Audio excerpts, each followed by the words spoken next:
I like thinking about the things you can tell about someone from the way they speak. And I know a lot of it is, of course, you know, where did they grow up? Not only accent, but also like slang, dialect, things like that. I've never noticed it before until I saw it brought up somewhere. The Canadian raising, where supposedly we sort of like raise our pitch when continuing to say something. Like our pitch drops down when we're completely finished what we're saying. I never expected it to be a thing I do, and I've been listening back to myself on the clips and I'm like, I kind of do that sometimes, even if it's like, oh yeah, I'm only saying half of this for the clip and I'm cutting the other half of it out because I went like on a tangent and it wasn't relevant.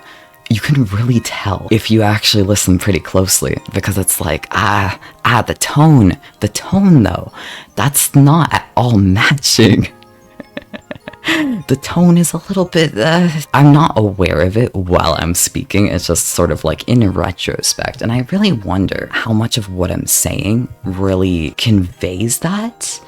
Even like in other ways, like how much can you tell about me from how I'm saying something, the exact phrasing I'm using. I really do wonder about that, more so than like, you know, where they're from and things like that. Like that's sort of baseline. Yeah, okay, everyone knows that, everyone thinks about that. But the one thing I've been thinking about is how you can really tell where people go on the internet based on how they text and how they speak, particularly how they text, because it is very different. I'll be sent text, and based on that, I can go like, oh, okay, use Tumblr. You're an Instagram and or Twitter user, but you don't use anything else.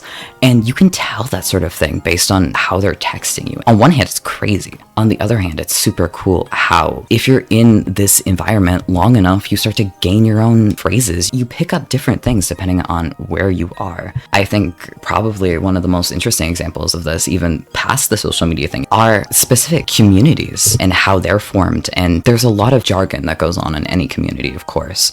But I feel like it's really different depending on the makeup of that community. Like a lot of Toronto slang, it's like, oh, that's just because there were a lot of Jamaican immigrants when that slang started coming about. Like everyone started picking it up because they heard it from them first. You're gonna talk like the people in your city. One thing that's especially interesting to me is different communities and how the composition of those communities will absolutely change how you speak. I've had many phone calls specifically about visual novel communities and how they speak and how it's a lot different from more general anime communities, because in visual novel communities, not only is there visual novel specific jargon, but a lot of that jargon is in Japanese instead of English, because you have a larger than normal population of people hanging around there that are bilingual, and you'll have a lot of jokes that end up coming over from online Japanese learning communities, even outside of the visual novel sphere, because a lot of people in online visual novel places in English are also in Japanese learning communities. So you will absolutely see a lot of crossover, and there's so much, especially considering general anime community. Like, of course, there are absolutely words that are Japanese words, but we use them as the loan word,